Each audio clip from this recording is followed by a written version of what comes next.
Welcome back to another video. Today we're going to be breaking down EURUSD and how we managed to catch just to be exact, it was a 7.62R, which is where we closed our last position. So I'm going to break down the entire chart. I'm going to explain my thinking, understanding, and the reason why I got into it and why it was a buy, why it wasn't a short. And yeah, let's not wait. Let's get straight into it. So I'm just going to wipe the chart. So I'm going to show you from the beginning, how we basically, I don't know what's going on here. Goodbye. Thank you. Right, so let's rewind it to, let's rewind it to Asia. Okay, so the first thing that we analyze, we want to look at the structural expectation, so we want to understand what is the overall trend, right? So you can see from the overall perspective, we was trending bearish, right? We made a new low. Let me just move this here. We made a new low here, and then since then we had a pullback, made another low, and then from then we broke structure higher, right? Since then we pulled back, we never broke this low. Then we had an internal structure high, then we had another internal structure high, and then we had a mini little lower high, and then we had speed and momentum, so then inducement low during Asia, sweeping this and sweeping this low. As soon as we induced low, we had another internal breakout higher, right? So that means that the relevant structure that is got liquidity above it, which is resting, is obviously this one, which was the previous daily high, right? So we know there's no liquidity below because it's all been taken. Asia's basically broken structure, and now we break it down to the 5 minute, right? Second thing is, because this inducement happened with speed and momentum, and look how fast it basically reversed, barely anyone had any chance to obviously get in at this area. There's no breaker structure there. The main breaker structure basically happened here. But who's getting in there? Breakout traders, where they're putting the stop loss under there, under here, under there. There's not really major structure being broken just yet, right? So I knew that from what I was seeing, where the inducement low swept relevant liquidity from the buy side, and now we'll let Asia finish. There we go. Here's the first breakout, right? So we've got a first breakout there. Confirmation. Obviously, it's very visible that their stop losses will be going over here, right? So we want to focus mainly on the people, which is the majority of traders, not just some of them. We always know that there's always going to be orders left and resting somewhere, but most of the orders are resting at certain areas which are very visible to the eye because most people trade retail strategies, right? So we have one breakout, we have another breakout.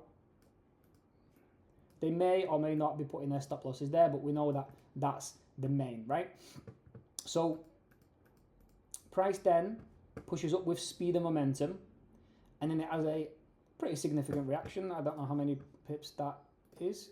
It's about 25 pips, right? It never breaks structure. And then it pushes up again, takes that little high, right? And then it begins to just trend and trend and trend and trend, right? So now, when I looked at this, I thought, okay, so we had an inducement low, and we obviously trade away from the inducement.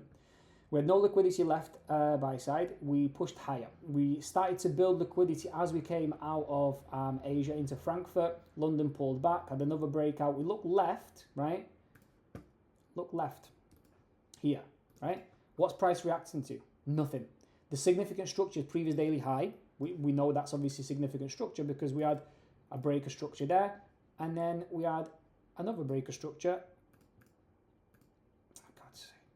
Another breaker structure there, right? So we know that this high led to a new low, so that becomes relevant liquidity. This is where most people's stop losses are, so that's what we are looking potentially to target. So now I'm looking left and I'm thinking, well, obviously this is reacting of absolutely nothing. It's not significant structure. It's not any liquidity that's been taken, and it breaks structure away, right? Whenever this happens, this immediately, this sort of area, this region becomes the SMT because it's breaking structure without taking liquidity in a random place between the move. So it's highly likely an SMT, right? And now this is where I started to get interested, right? This is the most relevant liquidity, which is there. Now watch what happens. Boom. Speed and momentum blast through the stop losses, right? Creates an emotional reaction, and it immediately, right? So this liquidity is taken now. So there's no liquidity buy side, there's only liquidity sell side resting above. Obviously, there's breakout traders that have entered sells there. Obviously, putting their stop losses above here. And obviously it's a very, very obvious zone that when price comes back up here, with people likely looking for it to sell off, right? So this liquidity has been taken, this liquidity has been taken, we're building liquidity there. And then what price does is, again, with speed, pushes away from the liquidity, right? Look at the reaction, beautiful, right? So now, because it's not really confirmed fully yet, it is obviously leaving a beautiful demand right here with a slight imbalance. It comes back in to tap it, but this is not enough because we've not had a relevant break of structure yet, which is where we would be, let me make this black. This is where we would be looking for price to break, with ideally with speed, and then come back with speed to our mitigation zone, right? So let's see what happens. Price comes back again, taps, excellent, beautiful. So if you look really, really close, we have our first internal breaker structure here. So IBOS, internal breaker structure here, bang. Okay, so now we know, let's just look at 5 minute. We know prices had an internal break, it's had a pullback, and now we're waiting for that full confirmation. There you go, right? So it comes into it, but doesn't fully break, right? So at this point, I thought, right, let's see if we get a deeper correction into the demand zone, because now what's happened is technically it's formed a new demand zone, right? So because it's broken structure internally, let me just add this on, bang, right? There would potentially be, some breakout traders buying from there, putting their stop losses as tight as they possibly can, obviously, because people try and get the best risk reward, right? So as soon as seeing this, then I saw a new demand form, which is here, from the high to the low. Obviously, that's already been mitigated, and it's broken structure twice away from it. There's no more imbalances left there. There's only imbalances. Where did I have it before? Yeah, it was here, right? Cool. So that's M1. 30 seconds. Yeah, here, right? So now we wait for the confirmation. Price goes back down again. Fakes it. Bang. Here's our relevant break of structure. This is now changing direction. Okay, so now obviously we can say that this is this is kind of like a little trend line. Is this not liquidity? Basically it is. That's why, look at the way it's trending away. Some people can call that order flow. What I've noticed obviously from the strategy that I use is that sometimes within an entry where I look to get in, sometimes smaller time frame liquidity gets trapped like this, right? Now this broke at 12 p.m. UK time, which is technically out of timing in our scenario. So price now pushes away, and now we wait for New York Open. Look, a lot of people would obviously get FOMO here.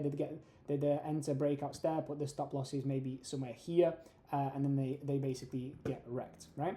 So now we wait. Okay, this is where things get interesting, because a lot of people don't understand how liquidity actually works. As soon as price reacts off any zone, they basically panic and they don't know what the fuck's going on. So in this scenario, look at this. 12, let's just get to 1 p.m. 1 p.m. Okay, perfect. Right, look at the reaction, and then same again. We was looking left before here, right? This was reacting of nothing. Same as here, look, price reacting to nothing. It's not taking liquidity. There's no reason for it to reverse, right? This is where we want to be looking. We always need to look left, because if we don't look left, we don't understand if liquidity has been taken, if significant structure has been taken, and then that's how we get wrecked, right? So then I'm looking, thinking, okay, we know that there's technically some liquidity building in the smaller time frame. Prices are reacting to nothing. Speed and momentum back into the POI, which is basically momentum mitigation. So price rocks in, bang, takes the relevant liquidity. Boom. If we put it close, this is basically where it stopped out anything relevant. Obviously, look at the reaction. As soon as price came in, because I was literally expecting this, where the relevant rate structure, it came with speed and momentum, didn't take any liquidity, come back in, left imbalances on the way up, immediately started to push away. We've got a beautiful bullish engulfing. I got in at 17.5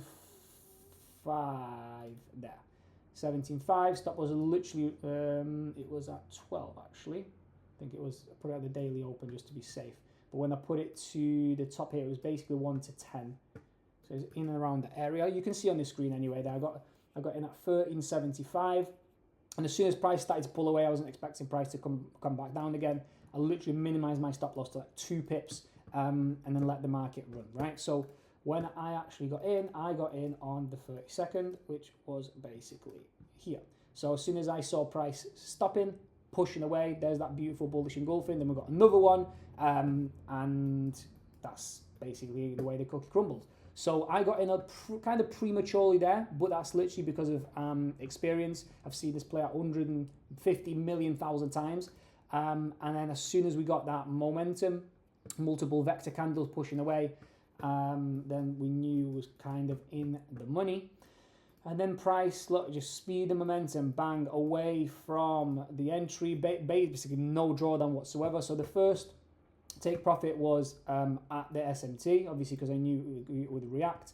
So it wasn't a 13, it was 1 to 8 altogether. Like I said, my stop loss was around here. It was like 13.5, 12.5, and obviously I adjusted it straight after. So let's call it around this area. So I took profit just over 1 to 5 there. Then I moved my stop loss basically to break even as soon as we came to the SMT, and I put it back up here.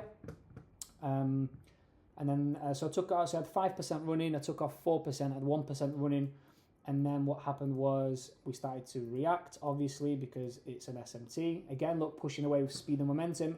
I knew that because there was stop losses, there's definitely stop losses above here, and obviously confirmed here now, and it's breaking structure rate. I was 99% certain that this is already an FBOS.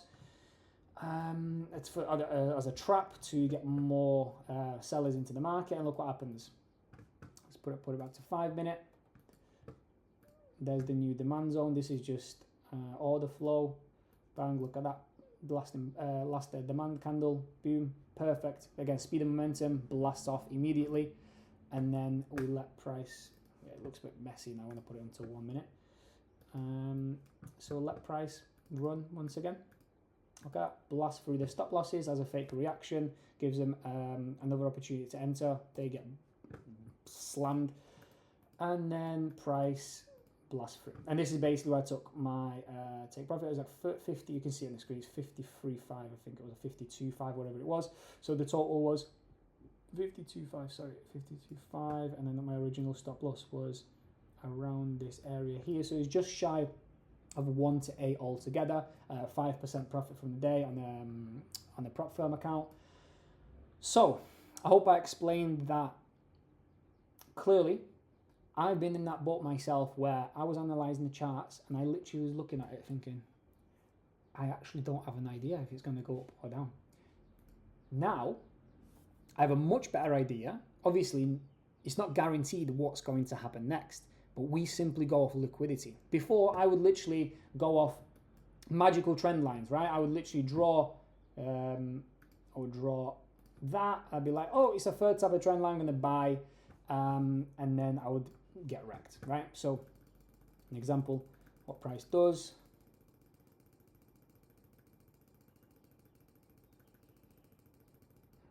Let's just play actually. Right, so obviously when price came to here, you would probably shit your pants anyway. And if you did go to sleep during Asia, the market would have trapped you. Look, it's still going, making people think, yeah, it's never going to come back down again. Asia comes, bang, look at that. Your entry was here. Your stop loss was below there. Your target somewhere up here. As price came down, broke structure again higher, you obviously went break even. And look at that. Immediately, as soon as it comes to that point of most retail traders, breakout traders, trendline traders, bang, look at the reaction, immediately push it away. You wake up in the morning, London session, Frankfurt session, shit, I've been wrecked. right? So this is how liquidity works. It traps and then it takes over and over and over again. If you don't understand liquidity concepts, you are falling behind. Trust me. If you're still trading trend lines and breakouts, and it works for you, fantastic. For me, it didn't work. I was getting stressed. I lost for 5 years straight when I was trading retail strategies. This isn't SMT. This isn't ICT. This is liquidity concepts, way beyond and above. It's not that different, it's just a little bit different, and it makes a whole difference in terms of the way you look at the charts, the way you analyze the charts, and your perception of the market as well. So I hope everything here made sense. I hope you took some value, and we'll see you in the next video. Take care.